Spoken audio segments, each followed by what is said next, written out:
Garrett Ashford's shovel struck something soft in the frozen Colorado earth.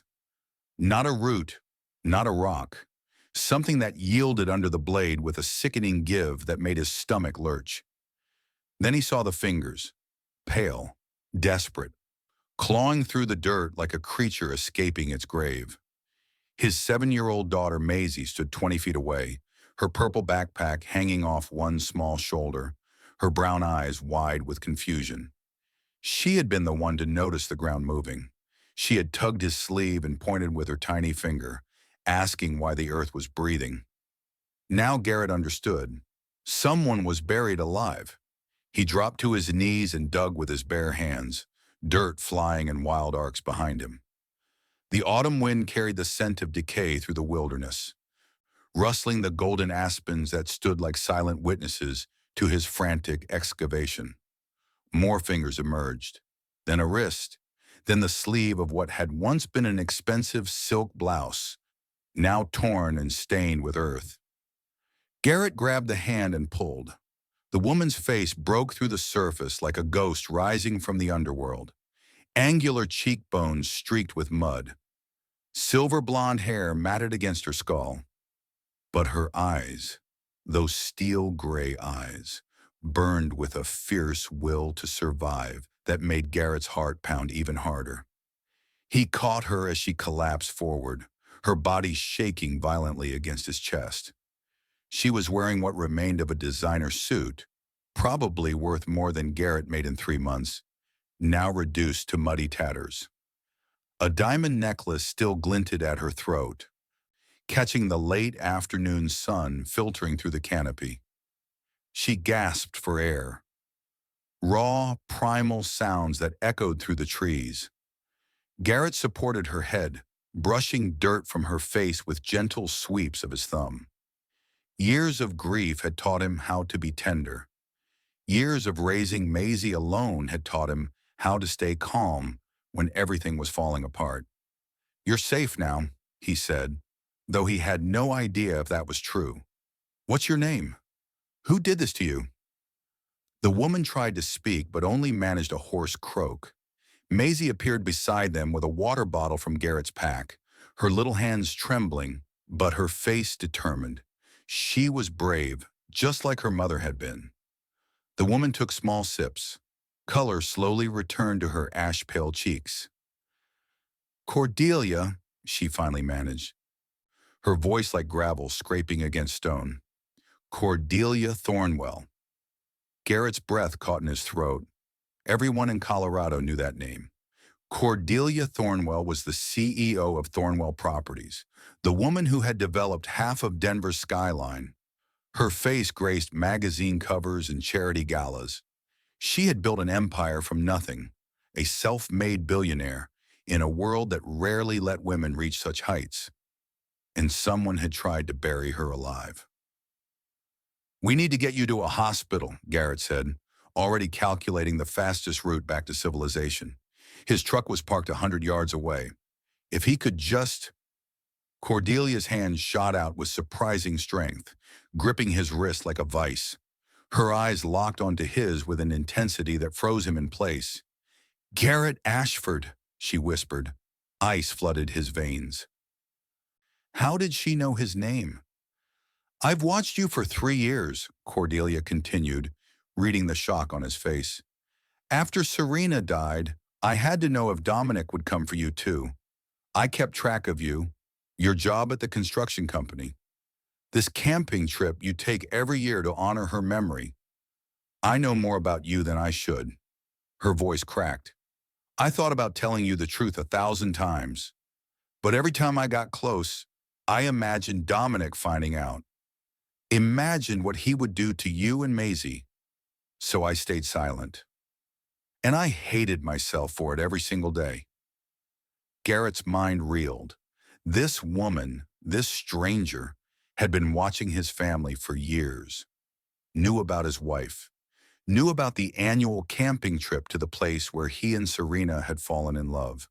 "Your wife," Cordelia continued, her voice gaining strength with each word.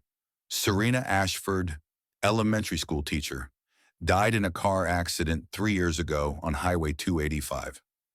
Behind him, Maisie made a small sound. She rarely heard her mother's name spoken aloud anymore. It hurt too much. "What are you talking about?" Garrett's voice came out harder than he intended.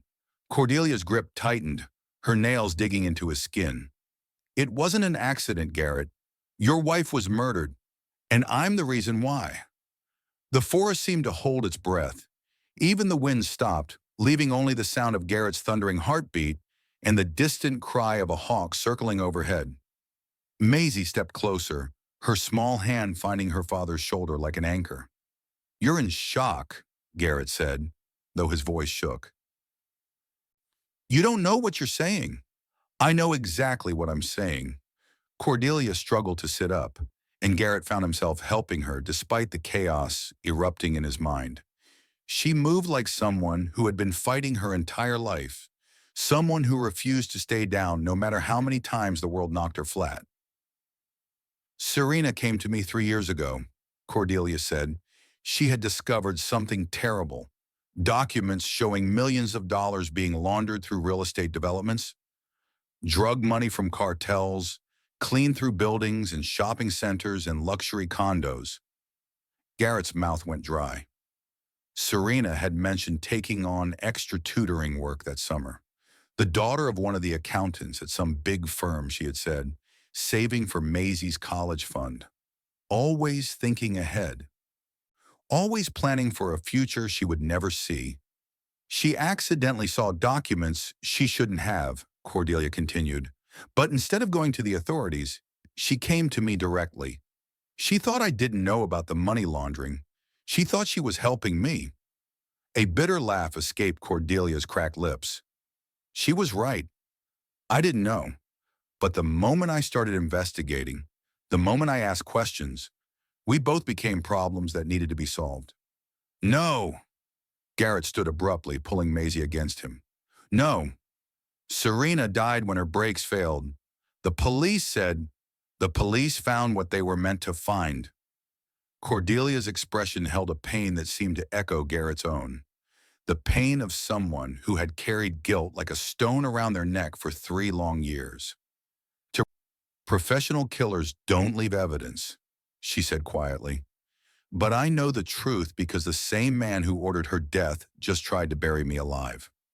She paused, letting the weight of her next words settle over them like a shroud. Dominic Kessler. The name hung in the air like a curse. Dominic Kessler. Another titan of Colorado business. A man whose face adorned hospital wings and university buildings.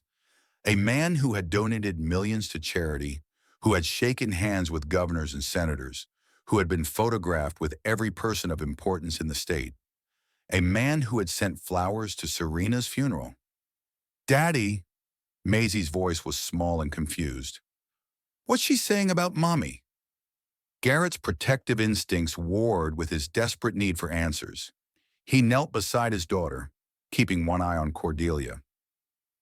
"It's okay, sweetheart. The lady is confused. She's been through something scary." But Cordelia shook her head slowly. "I've carried this guilt since Serena died, Garrett. I tried to protect her once I understood what she had stumbled into. But I was too late. Dominic had already decided she was a threat." "Stop!" Garrett's voice cracked like a whip. "Not in front of my daughter." Cordelia's gaze softened as she looked at Maisie, really looked at her for the first time. Something shifted in her expression. Recognition, perhaps, or regret. "You have your mother's eyes," she said gently. "She was brave, you know, braver than I ever was." Maisie pressed closer to her father, but her natural curiosity won out over her fear. "You knew my mommy?" "Only briefly, but she made an impression. She wanted to make the world better, safer, especially for you." A branch cracked in the distance, sharp as a gunshot. All 3 of them tensed, heads turning toward the sound.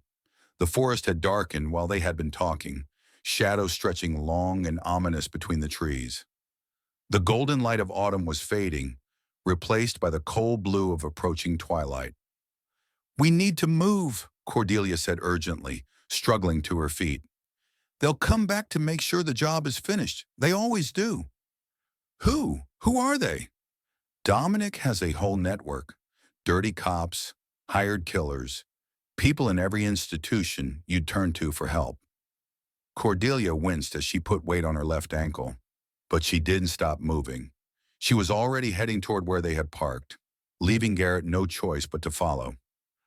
They had almost reached the trail when a figure stepped out from behind a massive pine, blocking their path. The man was dressed in dark tactical gear, the kind Garrett recognized from his military service in Afghanistan. Professional, expensive, lethal. His face was obscured by the gathering darkness, but the gun in his hand was clearly visible. "Mrs. Thornwell," the man said calmly, as if they were meeting at a board meeting instead of in the wilderness. "Mr. Kessler is disappointed. You were supposed to stay buried." Garrett set Maisie down behind him, his body becoming a shield between the gunman and his daughter. His hand found the hunting knife on his belt. Pathetic against a gun, but better than nothing. "Tell Dominic he should have done it himself," Cordelia said. The steel in her voice amazed Garrett. This woman had just been pulled from a grave, and she was still fighting. The gunman chuckled. "He said you'd still have fight in you. Said to make it look like a murder-suicide. Distraught father kills the woman who revealed his wife's death wasn't accidental, then himself. Leaves the poor orphan girl to find the bodies." Red flooded Garrett's vision. This man was talking about Maisie like she was collateral damage, a footnote in their sick plan, a convenient prop in a staged tragedy. "The girl doesn't need to see this," the gunman continued, almost conversationally. "She can wait in the truck. We'll make it quick. You're not touching my daughter." Garrett's voice was deadly quiet, the voice of a man who had seen combat, the voice of a father who would die before letting anyone hurt his child. "Daddy!" Maisie's tiny voice came from behind him, filled with trust and terror in equal measure. That single word crystallized everything for Garrett. Serena was gone, had been murdered for trying to do the right thing. Now these people wanted to take him too. Leave Maisie alone in a world full of monsters like Dominic Kessler. Not happening. "Maisie," he said quietly, not taking his eyes off the gunman. "Remember what we practiced? What to do if we saw a bear? Make noise and back away slowly," she whispered. "That's right. And if that doesn't work, run to the truck and honk the horn until help comes." The gunman shifted impatiently, clearly bored by this father-daughter moment. Garrett moved, not toward the gunman, but to the side. His hand scooped up a fistful of dirt and pine needles and flung it at the man's face in one fluid motion. The gunman reacted instinctively, raising his arm to protect his eyes. Garrett charged. They went down hard, rolling across the forest floor in a tangle of limbs and fury. The gun flew from the man's grip, disappearing into the underbrush. Garrett heard Cordelia shouting for Maisie to run, heard his daughter's footsteps crashing through the leaves. Good girl, brave girl, just like her mother. The gunman was skilled and trained, but Garrett had something he didn't. A father's desperate fury. The rage of a man who had just learned his wife was murdered. The determination of someone with everything to lose. They traded blows, brutal and efficient. Garrett's knife was knocked away, but he managed to drive his elbow into the man's solar plexus, earning a grunt of pain. "Garrett!" Cordelia's voice cut through the fight. She had found the gun, was holding it with shaking hands but steady aim. "Move!" Garrett rolled away as the gunman reached for something in his boot, a second weapon. Cordelia didn't hesitate. The shot was impossibly loud in the quiet forest, sending birds erupting from the trees in a storm of wings and panic. The gunman clutched his shoulder, cursing viciously. "The next one goes in your head," Cordelia said coldly. "Tell Dominic he failed. Tell him we have everything, all the evidence, all the records." She paused, her voice dropping to something harder than steel. Tell him Serena Ashford's death will be his downfall. The gunman struggled to his feet, still holding his bleeding shoulder. He looked between them, calculating odds, measuring risks, then apparently decided this particular battle wasn't worth dying for. This isn't over, he snarled, backing toward the trees. Kessler has resources you can't imagine. So do I, Cordelia replied. And now I have something more. Someone who lost everything because of Dominic's greed. Someone with nothing left to lose. The gunman disappeared into the darkness, leaving a trail of blood on the fallen leaves. They drove through the Colorado darkness for 2 hours, following roads that grew increasingly narrow and remote. Garrett kept checking the mirrors, looking for headlights that might be following, but saw nothing. That didn't mean they were safe. Professionals knew how to tail someone without being seen. Cordelia directed him to a cabin near Steamboat Springs, a modern structure hidden deep in the mountains. She had built it as a safe house after Serena's death, she explained, after she realized how deep Dominic Kessler's corruption went. Solar panels, well water, encrypted satellite internet, a safe room stocked with supplies for a month. She had been preparing for war. Inside the cabin, Maisie sat curled up on a leather couch, still clutching her stuffed bear, the last gift Serena had given her. The little girl hadn't spoken since they fled the forest. Her eyes were distant, processing horrors no 7-year-old should ever have to face. Cordelia stood by the window, staring out at the darkness. She had changed into clean clothes from the cabin's supplies, but she still moved carefully, favoring her injured ankle.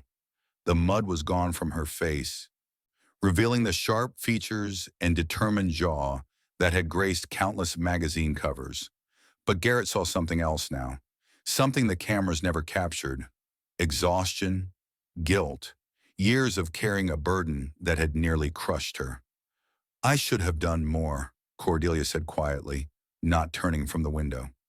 When I first learned about Dominic's operation, I should have gone straight to the FBI. Instead, I tried to gather evidence quietly, tried to be smart about it. She laughed bitterly. The first detective I approached ended up dead 2 days later, apparent suicide. After that, I knew I had to be more careful. But careful wasn't enough to save Serena. Garrett poured 2 glasses of whiskey from a bottle on the counter. He handed one to Cordelia, keeping the other for himself. Tell me everything, he said. From the beginning. So she did.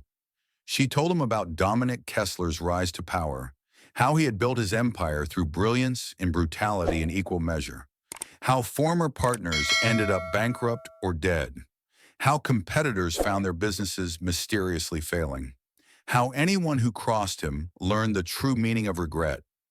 She told him about the money laundering operation, hundreds of millions in cartel drug money cleaned through legitimate real estate developments, buildings and shopping centers and luxury condos, all built blood. She told him about Serena's discovery, how the young teacher had been tutoring the daughter of one of Dominic's accountants and had accidentally seen documents she shouldn't have, how she had come to Cordelia because she believed in giving people a chance to do the right thing. She was supposed to meet with me that day, Cordelia said softly. The day she died. She was bringing the original documents, wanted to hand them over personally. But her brakes failed, Garrett finished, his voice hollow. On that curve on Highway 285. Cut, precisely cut to fail at highway speeds. Dominic has a man who specializes in making murders look like accidents. Garrett felt like he was drowning on dry land. Every certainty in his life was crumbling. Serena's death, the foundation of his and Maisie's grief and recovery, had been a lie. She hadn't died because of bad luck or poor maintenance. She had died because she had tried to do the right thing. Why didn't you come to me? The question came out as an accusation. All this time, you knew, and you never said anything. I tried. Cordelia's voice was barely a whisper. I tried to find a way to tell you that wouldn't put you and Maisie in danger, But every path led back to Dominic. Every option risked exposing you. She finally turned from the window, and Garrett saw tears streaming down her face. Do you know what it's like, carrying the guilt of someone's death for years? Knowing that a woman died because of your business, your partner, your blindness? Every night I dream about her. Every morning I wake up and remember that she's gone because I didn't see what Dominic was until it was too late. Garrett studied her for a long moment. This woman who had everything, money, power, influence, and yet had nothing that mattered. She was as broken as he was, carrying a weight that threatened to crush them both. Daddy? Maisie's small voice interrupted the heavy silence. She was standing in the doorway, her stuffed bear dangling from one hand. Yes, sweetheart? Is the lady okay? Garrett looked at his daughter, then at Cordelia. Two wounded souls connected by tragedy. She's going to be okay, he said. We all are. Maisie walked over to Cordelia and held out her bear. His name is Mr. Buttons. Mommy gave him to me. He helps when I'm sad. Cordelia's composure finally cracked. She knelt down to Maisie's level, accepting the bear with trembling hands. That's very kind of you, she managed. Mommy always said that sharing makes the sad smaller. Maisie tilted her head, studying Cordelia with the unfiltered perception that only children possess. You look like you've been carrying a really heavy sad for a long time. Cordelia nodded, unable to speak. Mommy said the sad is like a backpack. If you don't put it down sometimes, your shoulders break. Maisie reached out and patted Cordelia's arm. You can put it down here. We won't laugh at you. For the first time in years, Cordelia Thornwell allowed herself to truly cry. The next morning, Garrett woke to find Maisie in the kitchen with Cordelia, who was attempting to make pancakes with limited success. Flour dusted both of their faces, and Maisie was giggling at something Cordelia had said. The domestic scene was so normal, so unexpectedly warm, that for a moment Garrett forgot about assassins and buried secrets in a murdered wife. Then his phone rang. Unknown number. His blood ran cold as he answered. Mr. Ashford? The voice was young, hesitant. This is Julian Kessler, Dominic's son. Across the kitchen, Cordelia went completely still. I know who you are, Garrett said carefully. What do you want? I want to warn you. Julian's words tumbled out quickly, desperately. Last night, I heard my father screaming at his men about their failure. He mentioned the teacher problem. I didn't understand at first, but then I started looking through his private files. The things I found, his voice cracked. I think I'm going to be sick. Why are you telling me this? Because I don't want to become him. Julian took a shaky breath. There's a federal prosecutor in Denver named Christina Martinez. She's clean. My father tried to buy her 3 times and she refused every time. If you can get to her with your evidence, she'll listen. How do I know this isn't a trap? You don't. But I'm also going to tell you something else. My father is at his hunting lodge near Vale right now, planning your deaths. He'll be there until tomorrow morning. Julian paused. If you wanted to confront him while he's relatively unguarded, well, now you know where he'll be. The line went dead. Garrett looked at Cordelia, who was already pulling up information on her laptop. It could be our only chance, she murmured, or it could be an ambush. What do you think? Cordelia met his eyes. I think Julian Kessler just made a choice. The question is whether we're willing to risk everything on it. Cordelia had spent years preparing for this moment. She had blueprints of the lodge from when Dominic had hired her company to renovate it. She knew the security rotation, the blind spots, the service entrance that the catering company used during his parties. More importantly, she had contacted Christina Martinez, the federal prosecutor Julian had mentioned. The FBI was already mobilizing, but they needed Dominic's confession on record. They needed him to incriminate himself beyond any lawyer's ability to create reasonable doubt. The FBI will be 15 minutes behind us, Cordelia explained as they prepared.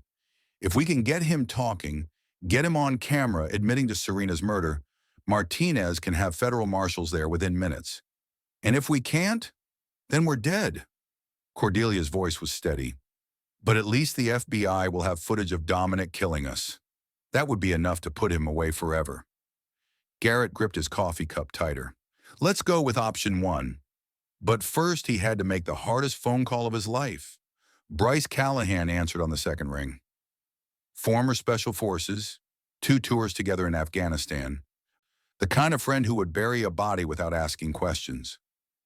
I need you to take Maisie, Garrett said. Keep her safe. Whatever happens to me. There was a long pause. How bad? As bad as it gets. I'm on my way. Bryce arrived 3 hours later in a battered pickup truck, looking exactly as Garrett remembered. 6'4", built like a mountain, with kind eyes that had seen too much war. Maisie was nervous at first, hiding behind Garrett's legs. But Bryce had a gift with children. Within minutes, he had her laughing about his horses, 3 gentle mares who needed someone to brush their manes and feed them apples. You'll come back, right, Daddy? Maisie asked as Bryce loaded her bag into his truck. Garrett knelt to meet her eyes. I'm going to try, sweetheart. Like the night in the story? When he has to leave the princess safe in the castle while he fights the dragon? Exactly like that. Maisie threw her arms around his neck. I don't want you to be brave. I want you to be safe. Sometimes we have to be brave so the people we love can be safe. Garrett held her tight, breathing in the scent of her strawberry shampoo, memorizing the feeling of her small arms around his neck. If this was the last time, he wanted to remember every detail. I love you, baby, more than all the stars. More than all the fish in the sea, Maisie finished. Their ritual, started by Serena and continued every night since her death. As the truck disappeared down the mountain road, Maisie's small hand waving from the window, Garrett felt a piece of his soul tear away. Cordelia stood beside him, watching the truck fade into the distance. She's going to be okay, Cordelia said quietly, whatever happens tonight. I know, Garrett took a breath, steadying himself. Now let's go end this. The hunting lodge appeared through the trees like something from a nightmare. Massive, isolated, lit from within but surrounded by darkness. Garrett could see guards patrolling the perimeter, professionals by the look of them. But there were gaps in their patterns, moments when certain areas were unobserved. They approached on foot, moving silently through the forest. Garrett's military training kicked in. Dormant reflexes suddenly sharp. Cordelia followed his lead, using the knowledge from her renovation blueprints to navigate the blind spots. The service entrance was less guarded, just as they had hoped. Garrett picked the lock with skills he had learned in a very different life, and they slipped inside. The sound of voices led them toward Dominic's study. Through a partially open door, Garrett caught his first glimpse of the man who had murdered his wife. Dominic Kessler was exactly what Garrett had expected, and nothing like he had imagined. 60 years old with silver hair perfectly styled, wearing a suit that probably cost more than Garrett's truck. He moved with the easy confidence of someone who had never been denied anything in his life. Garrett stepped into the room. Dominic's security detail reacted immediately, hands going to weapons. But Dominic himself barely flinched. He looked at Garrett with mild interest, like a collector examining a new acquisition. The carpenter, he said. I've heard about you. The husband of that nosy teacher. Her name was Serena. Serena? Yes? Dominic nodded as if remembering something trivial. She was unfortunately persistent, couldn't leave well enough alone. Garrett's hands clenched at his sides. She tried to do the right thing. The right thing? Dominic laughed softly. Do you know how many people have tried to do the right thing over the years? Do you know where they all ended up? He gestured vaguely. Dead. Ruined. Forgotten. Because they didn't understand a simple truth. He leaned forward, eyes gleaming. The world doesn't run on right and wrong. It runs on power, on who's willing to do what others won't. Like killing innocent people? Like making necessary decisions. Dominic's voice hardened. Your wife stuck her nose where it didn't belong. She became a problem. I solved the problem. The words hit Garrett like physical blows. But he held himself still, remembering why he was here. Remembering the tiny camera hidden in his collar, recording everything. Remembering that 10,000 people were watching live as Cordelia streamed this confrontation to 3 major news outlets and the FBI. Say it clearly, Garrett said, his voice steady. For the record. Dominic smiled, clearly amused. You're wearing a wire, aren't you? How quaint. He spread his hands. Fine. I'll give you what you want. Yes, I ordered Serena Ashford's death. I had her brake lines cut. I watched the news report about her accident with satisfaction, knowing a problem had been solved. He stood, walking toward Garrett with predatory grace. Is that what you wanted to hear? Does it make you feel righteous? Cordelia stepped out from behind a pillar, holding up her phone. It makes you finished, she said coldly. That confession just went live to every major news outlet in the country. The whole world is watching, Dominic. For the first time, Dominic's composure cracked. His eyes went to the phone, seeing the streaming video, the viewer count climbing with every second. You? He turned on his security detail. Get her! Stop the... The door burst open.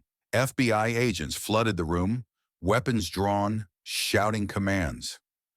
Dominic's guards dropped their weapons immediately, recognizing a losing battle when they saw one, and there, standing in the doorway behind the agents, was Julian Kessler.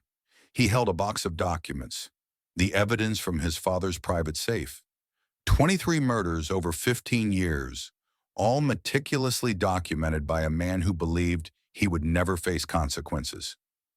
It's over, Father, Julian said quietly. Dominic stared at his son, betrayal and rage warring on his face.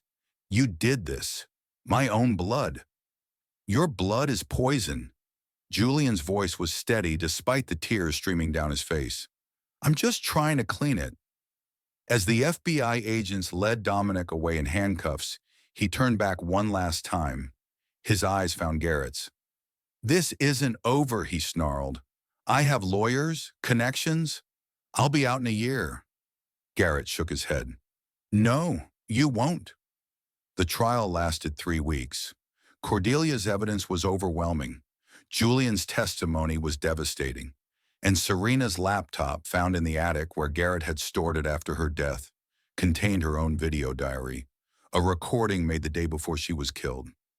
When her face appeared on the courtroom screen, Garrett stopped breathing. She looked exactly as he remembered. Dark hair, warm eyes, that small smile that always made him feel like everything would be okay. If something happens to me, Serena's recorded voice said, I want people to know it wasn't an accident. I've discovered something terrible, and I'm going to try to make it right. She paused, wiping away a tear. Garrett, if you're watching this, I love you. Take care of our little girl. Be brave for both of us. The courtroom was silent except for the sound of weeping. The jury deliberated for 6 hours. When they returned, their verdict was unanimous, guilty on all counts. Dominic Kessler was sentenced to life without the possibility of parole. 6 months after the verdict, Garrett allowed himself to believe it was over. He and Cordelia had bought a farmhouse outside Denver. Nothing fancy, just a place with enough land for Maisie to run and enough quiet for them to heal. They were building something new, a family from the ruins of 2 broken lives. Maisie was thriving. She called Cordelia Miss Delia and had started asking if she could call her something else, something that sounded more like family. Then the news broke. Garrett was making breakfast when Cordelia's phone buzzed with an alert. He heard her sharp intake of breath from the living room. Garrett. Her voice was wrong. That cold, controlled tone she used when everything was falling apart. He found her staring at her phone, face pale as ash. Dominic's appeals judge granted house arrest, medical concerns, constitutional rights violations, legal technicalities that mean nothing except he's out, he's out. The world that Garrett had so carefully rebuilt began to crack at the edges. That same afternoon, Maisie's school called. A man had tried to pick her up, claiming to be her uncle. He had fled when the secretary asked for identification, but the security cameras had captured his face. Garrett recognized him immediately, one of Dominic's former security team. The monster wasn't just free, he was already making moves. Then the package arrived. Inside was a USB drive and a note in Dominic's handwriting. "Watch this with your daughter." The video on the drive was from a hidden camera in Serena's car. The day she died, her final moments captured in horrifying detail. Garrett watched her realize the brakes weren't working. Watched her scream his name, and Maisie's as the car plunged toward the ravine. Watched her whisper, "Be brave," with her final breath. He destroyed the USB drive with a hammer, but in doing so, he discovered something Dominic hadn't intended. The metadata in the file revealed an address, a warehouse on the outskirts of Denver. Dominic's base of operations, hidden in plain sight. Cordelia called Christina Martinez immediately. Within hours, the FBI raided the warehouse. They found weapons, drugs, financial records, and the communication hub Dominic had been using to run his empire from prison. But Dominic himself had vanished. He came for them 3 nights later. Garrett woke to find Dominic standing in Maisie's bedroom, a gun pointed at his sleeping daughter. "Before you die," Dominic said, his voice barely human, "I want you to know something. Your wife begged. When she realized her brakes were gone, she called 911. I have the recording. She begged them to save her." His smile was cruel. "She died crying your names." Garrett had never felt such rage, such terror, such complete helplessness. "What do you want?" "I want you to understand that you never had a chance, that everything you did was pointless, that I win, even now." A voice came from the doorway. "No, you don't." Julian Kessler stood there, a gun in his hand. He looked like he hadn't slept in days, eyes hollow, stubble darkening his jaw, clothes rumpled. "I knew you'd come for them," Julian said, not taking his eyes off his father. "The moment I heard you escaped, I knew. You're predictable that way. Always have to finish what you start personally." He stepped further into the room. "I've been watching this house for 2 days, waiting. Then I saw your car." Dominic's face twisted. "You've been stalking me? Your own father?" "You stopped being my father the moment I learned what you really are." "Julian." Dominic's voice softened, became almost paternal. "You came to help your father?" "I came to end this. You won't shoot me. You're weak, like your mother." "My mother was the strongest person I ever knew." Julian's hand was steady now, his voice calm. "She lived with you, loved you despite what you were. That takes a strength I'll never have." He raised the gun. "But I won't let you hurt anyone else." The shot echoed through the house. Dominic Kessler crumpled to the floor. Julian stood over his father's body, watching the life fade from those cruel eyes. "This isn't Kessler blood," he whispered. "This is justice. For Serena Ashford, for the 22 others, for everyone you destroyed." 3 months after Dominic's death, on a quiet evening when Maisie was asleep and the farmhouse was filled with the kind of peace Garrett had forgotten existed, Cordelia found him on the porch. He was looking at the stars, Serena's stars, but his expression wasn't sad anymore. It was thoughtful, searching. "Hey," Cordelia said softly, sitting beside him. "Hey." They sat in comfortable silence for a moment, the kind of silence that doesn't need to be filled. "I need to tell you something," Garrett finally said. He turned to face her, taking her hands in his. And I need you to hear it without arguing or deflecting or telling me I don't mean it. Cordelia's breath caught. I love you, he said. Not because we went through hell together. Not because you saved my life or because Maisie adores you. I love you because of who you are. His thumb traced circles on the back of her hand. I love that you make terrible pancakes but keep trying anyway. I love that you read Maisie 3 bedtime stories when she asked for one. I love that you cry at commercials about dogs and pretend you have allergies. Cordelia laughed through sudden tears. I love that you fought for years to make things right, Garrett continued. I love that you were brave enough to tell me the truth when it would have been so much easier to stay silent. I love that you see me, really see me, and you stayed anyway. He reached into his pocket and pulled out a small box. Serena would have wanted me to love again. She would have wanted Maisie to have a mother. And she would have wanted you, specifically you, because you're exactly the kind of person she admired. Strong, brave, willing to fight for what's right no matter the cost. He opened the box. Inside was a simple ring. Nothing extravagant. Nothing like what a billionaire would be expected to wear. Cordelia Thornwell, will you marry me? Cordelia was crying openly now. You're asking a woman who got your wife killed to be your wife?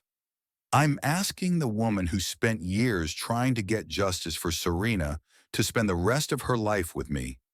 There's a difference. Garrett, yes or no, Cordelia? It's a simple question. She laughed, a wet, broken, beautiful sound. Yes, God, yes. From inside the house came a small squeal. They both turned to see Maisie pressed against the window, grinning so wide it looked like her face might split. She had clearly been watching the whole thing. Garrett opened the door and Maisie launched herself at both of them. Does this mean I can call you Mom now? She asked Cordelia breathlessly. Cordelia looked at Garrett, who nodded. If you want to, sweetheart, I would be honored. Maisie threw her arms around Cordelia's neck. Mom, she said, testing the word. Mom, Mom, Mom. She giggled. I like it. It fits. 1 year later, the aspen forest had transformed with autumn, golden leaves trembling in the mountain breeze. Garrett recognized every tree, every boulder, every patch of wildflowers. This was the place where everything had ended and where everything had begun. Maisie ran ahead, her laughter echoing through the trees. She was 8 now, growing so fast that sometimes Garrett couldn't believe she was the same frightened little girl who had watched him dig a woman from a shallow grave. Cordelia walked beside him, her hand in his. The diamond on her finger caught the afternoon light. A simple ring, nothing like the expensive jewelry she had once worn. But she had chosen it herself, had said she wanted something that felt real. Are you okay? She asked, sensing his mood. Just remembering. They reached the clearing where he had found Cordelia buried alive, where his world had shattered and then, slowly, painfully, rebuilt itself into something new. Maisie was already setting up their picnic, carefully arranging the blanket and the food with the seriousness of a general planning a campaign. Daddy, Mom, come look at the stars. Garrett smiled. It was still afternoon.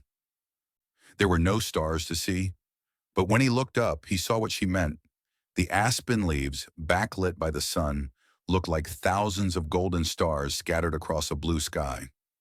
Mommy Serena would have loved this, Maisie said softly.